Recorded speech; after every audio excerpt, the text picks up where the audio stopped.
For our annual talent shows, I would perform. It was Memories? Who does that? Barbara Streisand. I think I took first that year.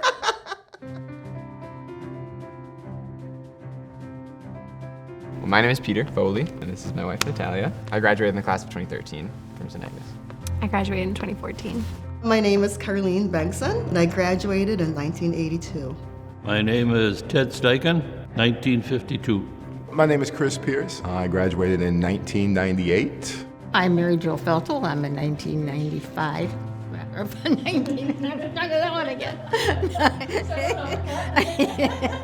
1959 graduate. I'm Tim Steigoff, and I graduated in 1984. Christine Larrabee Steigoff, 1986. Thomas Johnson, 13-year Aggie, really a 12-and-a-half-year Aggie, but they gave me credit for all 13 years. They said I was so smart I could skip kindergarten, so I was a 12-year. At the time, the grade school principal was Sister Nicolette, and I interviewed with Sister Nicolette, and I think she was just looking for a big guy to hire. And I was hired as a social studies, history, health, and Phi-Ed, and this was the health room, which is now the weightlifting room. I was born on the island of Jamaica, so started my formative schooling there, moved to Minnesota at the age of 10. My dad owned the bakery on Milton and Thomas, and when I was 12 years old, I started working there, so I would go from school, walk up to work every night after school, and I made 50 cents an hour. It was like get to school, walk up like 10,000 stairs, try to like hide how out of breath you were when you got to the top of the stairs. The place I sat the first day of lunch my freshman year is the exact same seat I ate my last lunch my senior year. Nobody moved. The home ec room was right across the hallway, and they constantly, when they were cooking, would burn things. And then we'd all have to leave. Our fire department would come. Then they'd have to go in to get the sister, and we'd wait for her to come out with her apron and smoke coming out of the windows, and then we could go back in. And that was at least once a month. In like 5th grade, I could show up at school with $1. No, $2.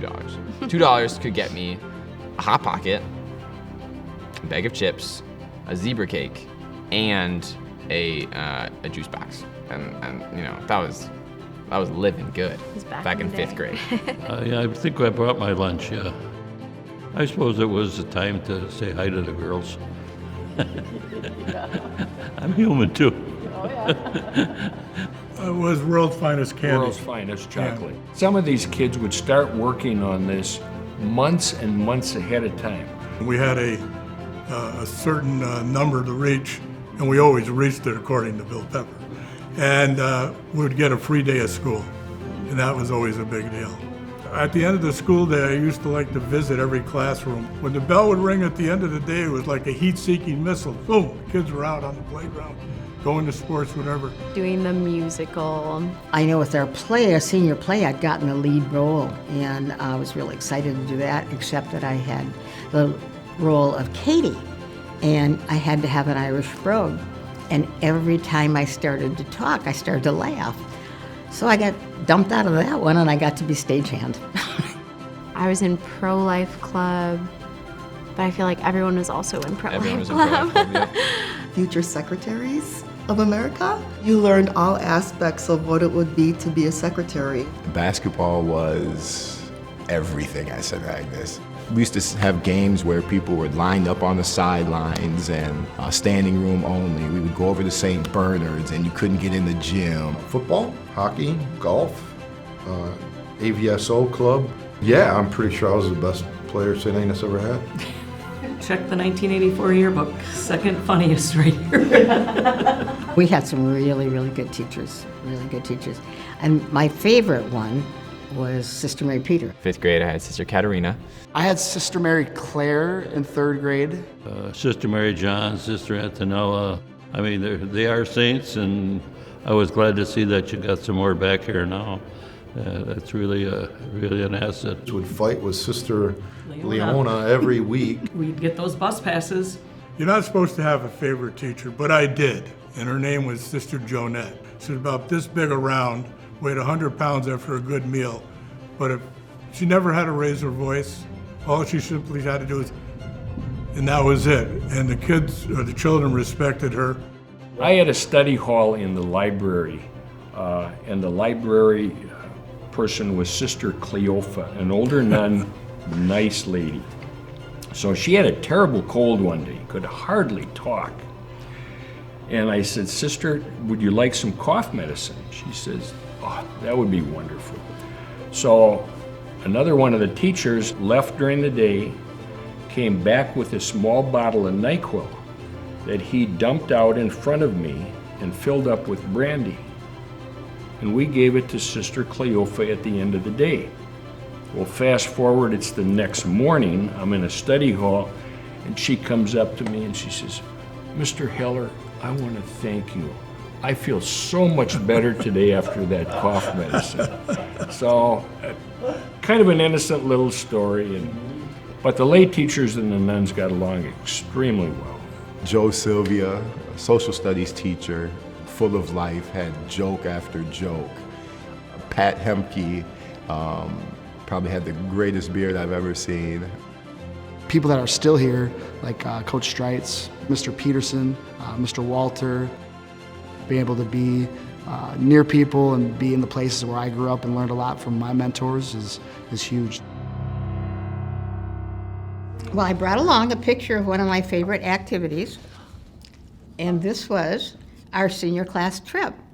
And we went to Washington, D.C. for our senior class trip on the train. But the next year, they got to fly.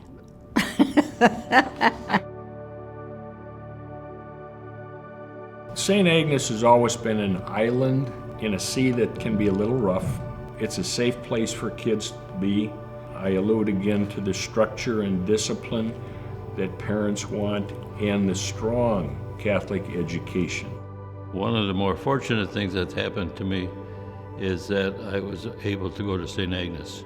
Going back to 4th grade when I first came, the person I sat next to, I am still in contact with to this day. Many of the friends we have today were met here, so they've been friends since we were 13 years old. It's crazy how, for such a small school, for what it is, how often you end up running into people or staying connected with people. I had Mr. Dada and Miss Larson and Mr. Whalen.